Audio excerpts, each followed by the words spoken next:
Youth leadership also requires a push from the external front. The significance of the external front is summed up by the words of Harold R. McLindon.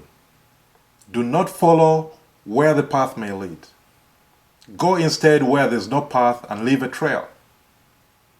Do not follow where the path may lead. Go instead where there is no path and leave a trail. Harold R. McLindon. Youth in Africa have to develop a culture of responsible activism and leadership.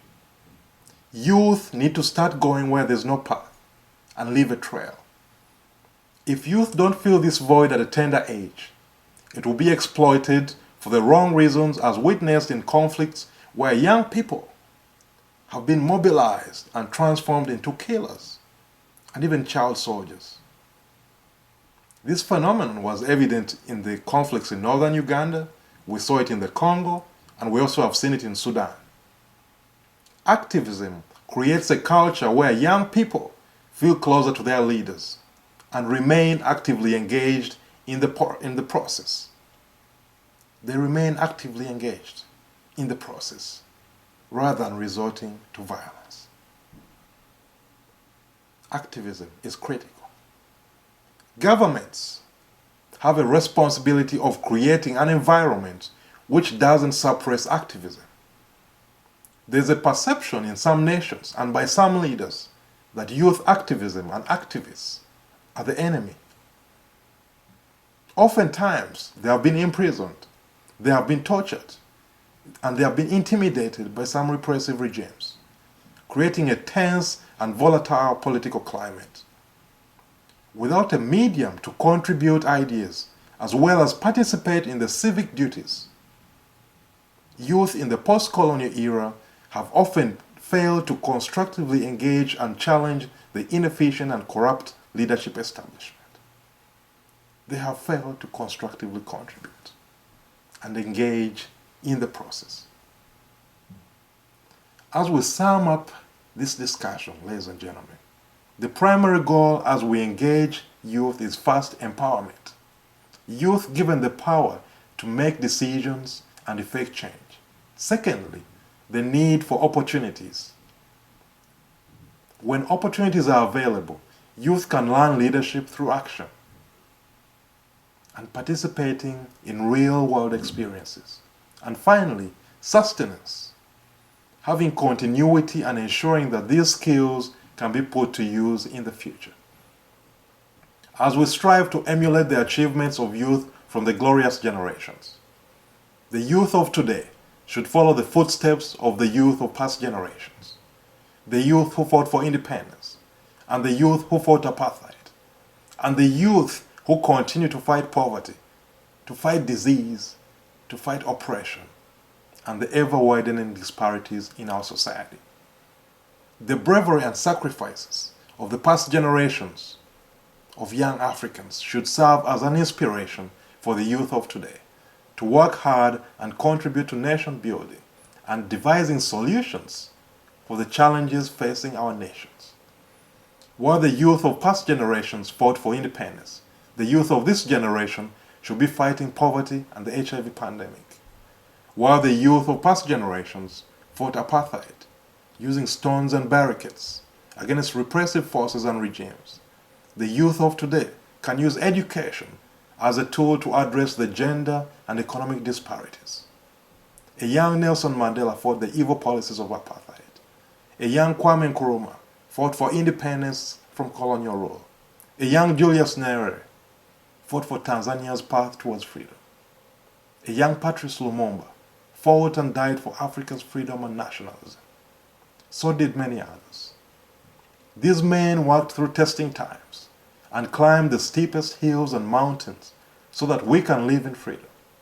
Echoing the words of Edward Kennedy, few will have the greatness to bend history, but each one of us can work to change a small portion of the events.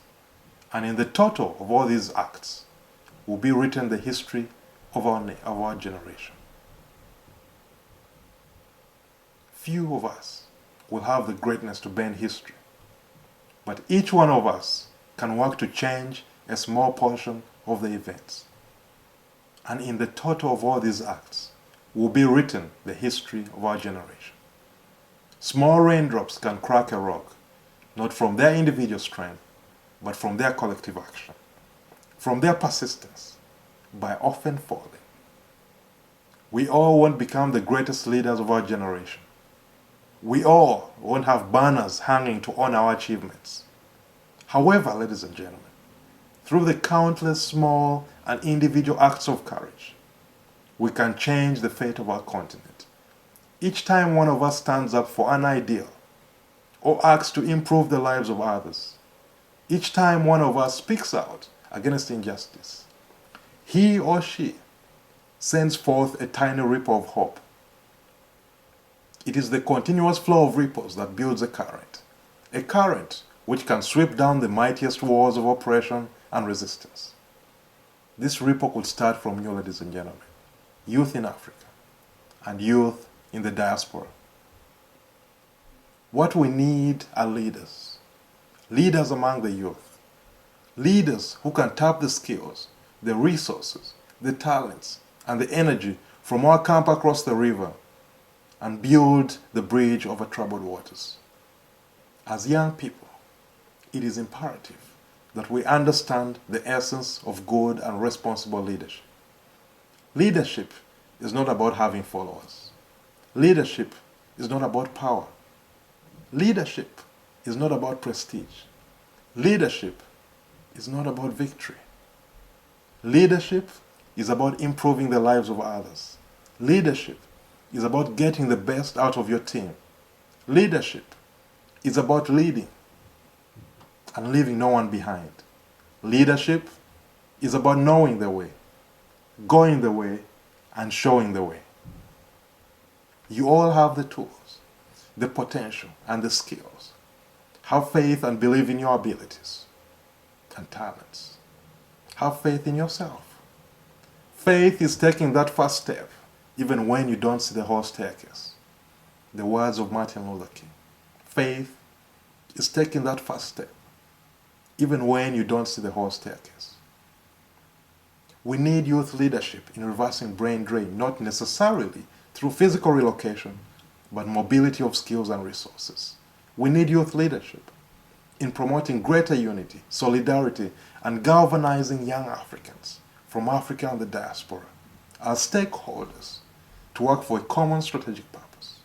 We need youth leadership in instilling a sense of cultural identity, belongingness, and commitment to the cause of the socio-economic development of Africa. We need youth leadership in creating a forum, an opportunity to inform, acquaint, and involve African youth in sharing ideas, building their capacities, and networking with one another. We need youth leadership in instilling youth with requisite leadership skills, experience, exposure, commitment, dedication, and a sense of patriotism required to face up to future development challenges and conflict resolution in Africa. We need youth leadership to bridge the economic, social, and cultural divide. We need youth leadership to fight HIV and AIDS and health disparities in our society. We need youth leadership. Today, as we search for answers that will eliminate the gloom and doom that continues to hang around our nations that have an abundance of youth in hibernation with uncultivated talents that could be tapped and groomed to give our ever largest harvest. A harvest we can feast on for generations. A harvest we can feast on to overcome the hunger of poverty, to overcome the hunger of disease, to overcome the hunger of war and hatred, to overcome the need to always climb the sycamore tree, and to finally quench our thirst at the oasis of youth leadership. We are the leaders of today, and not just the leaders of tomorrow. It is time for us to go where there is no path and leave a trail. Ladies and gentlemen, it is time for Africa, for Africa's youth, to go where there is no path and leave a trail.